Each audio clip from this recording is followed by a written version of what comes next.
처음에 조금 괴리감이 있었어요. 테스트를 진행을 먼저 했었고요.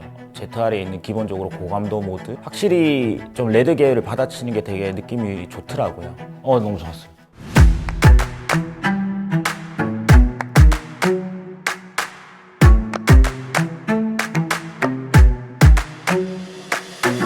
영화 촬영팀을 하다가 지금은 이제 영화도 찍고 드라마도 하고 쇼폼도 하고 광고 예능도 하고 있는 촬영 감독 박보승이라고 합니다.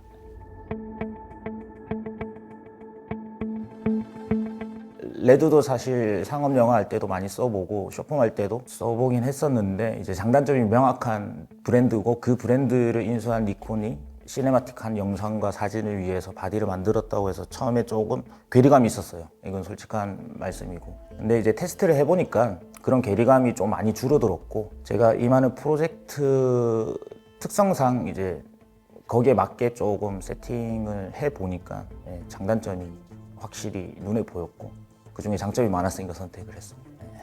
되게 장난감 같았어요. 새로 드라마 하면서 좀 써봤었는데 우선은 가벼웠고요.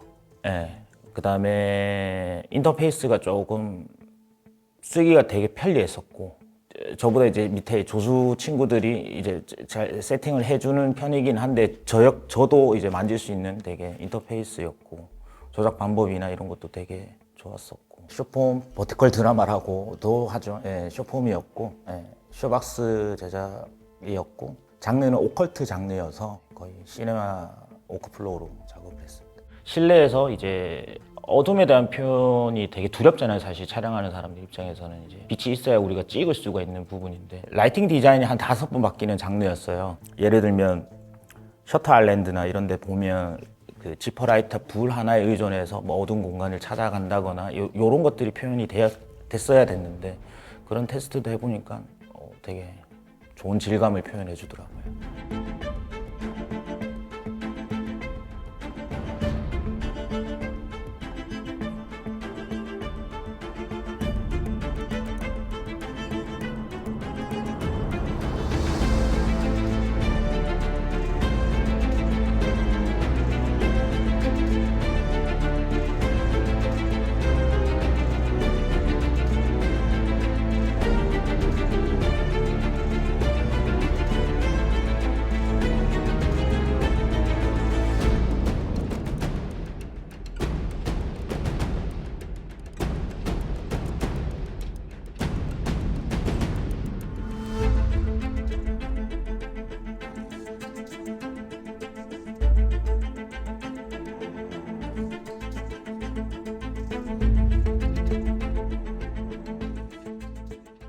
(800도) 하고 뭐 6400, 그다음에 고감도 모드 뭐 이렇게 다양하게 했을 때 뭐 크게 이질감은 없어서 그렇다고 해서 사실 이제 고감도 모드를 굳이 표현해서 나중에 후반에서 누르는 것보다 질감은 그대로 가져가고, 그렇게 해서 테스트를 했었죠. 로비에스입니다. 우선 SLR 합정점에서 이제 케이지를 만들어줬고요. 스몰리그로 만든 것 같고, 물레동에서 L 플레이트, 이제 가로관이 세로다 보니까 이제 L 플레이트를 물레동에서 깎아서 만들었었고, G탭을 달아서 소위 저희가 말하는 통박대리로 했었고, 그다음에 무선 송수신기 모니터 달았고, 좀 커졌죠. 되게 경량화되어 있고 기동성이 좋은 카메라인데도 불구하고 작업에 용이하게 좀 세팅을 했습니다. ZR에 있는 기본적으로 고감도 모드, 그 다음에 ISO 관련된 다이나믹 렌즈도 한번 찾아봤었고, 그 다음에 색공간에 대한 것도 한번 테스트를 했었는데 확실히 좀 레드 계열을 받아치는 게 되게 느낌이 좋더라고요.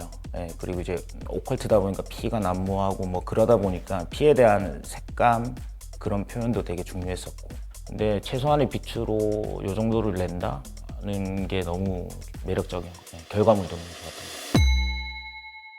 그립팀에서 이제 저희가 미니집이랑 이제 포타집이랑 슬라이더, 그 다음에 스테디캠, 요거도 이제 상업 영화에서 쓰는 건데 이제 버티컬 드라마에 이제 적용을 해서 좀 쓰는 구다리가 있었는데, 그때마다 사실 많은 리그를 달고 있기 때문에 조금 헤비했었어요. 다른 카메라를 쓸 때는. ZR도 리그를 많이 달고 해서 헤비해졌지만 그래도 탈부착이 좀 용이하게 제가 세팅을 했었고 ZR을 세 대를 썼거든요. C캠으로 그냥 바디만 해서 이제 특수한 공간에 넣는다거나 구현하기 힘든 롤링 같은 거는 제가 손으로 잡고 이제 돌리면서도 촬영을 했었고 다음 작품이 이제 러닝하는 사람들의 이야기거든요. 예, 들고 뛰고 뭐 차리깅도 있고 뭐 오토바이도 있고 뭐 그래서 그때 한번 써볼 생각. 사실 이게 바디 자체가 중량이 가볍우니까 기타 액세서리 다 떼고 이제 그냥 렌즈랑 바디만 해서 썼을 때는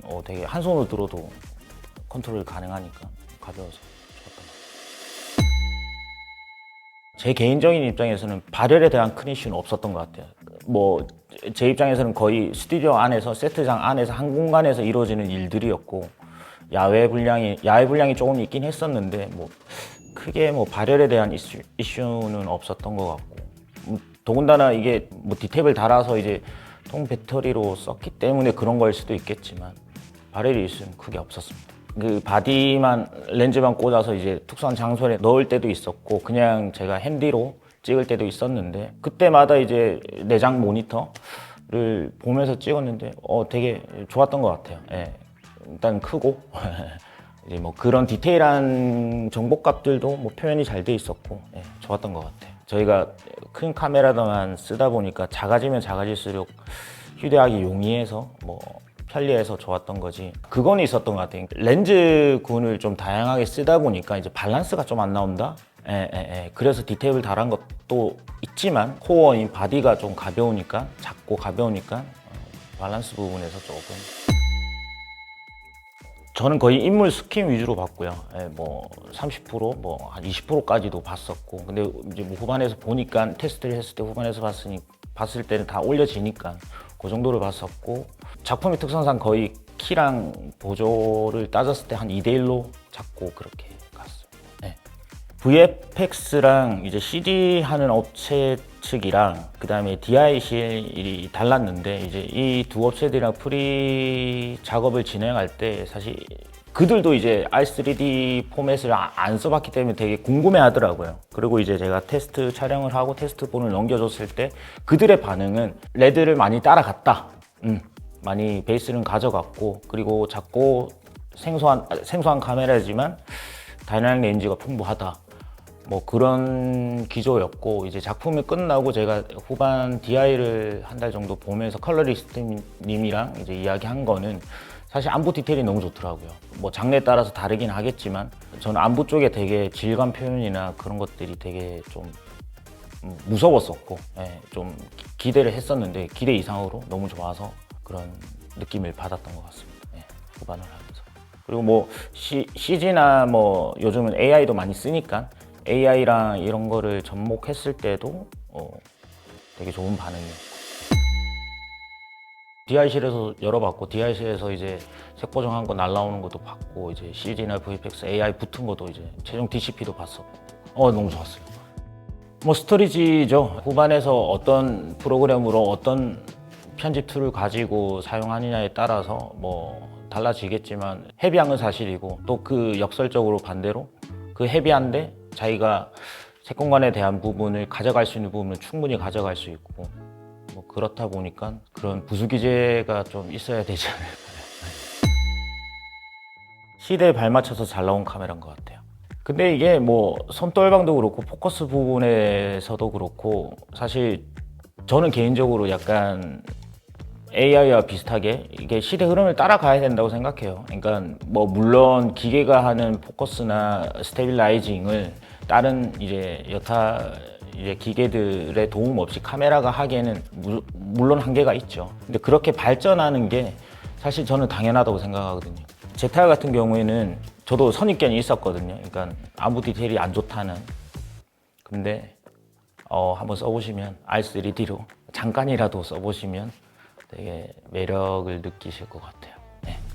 아직 ZR이 나온 지 얼마 안 돼서 좀 두렵거나 설레거나 궁금하신 분들 많을 것 같은데 한 번쯤 뭐 렌탈을 통하든 아니면 구입을 하든 해서 한번 써보시면은 진짜 시대 흐름에 발맞춰서 잘 나온 카메라인 거를 아실 것 같아요. 앞으로 펌웨어 업데이트나 이런 것들이 잘 되면은 되게 인기가 많은 바디가 될 것 같습니다. 가격만 올리지 마세요.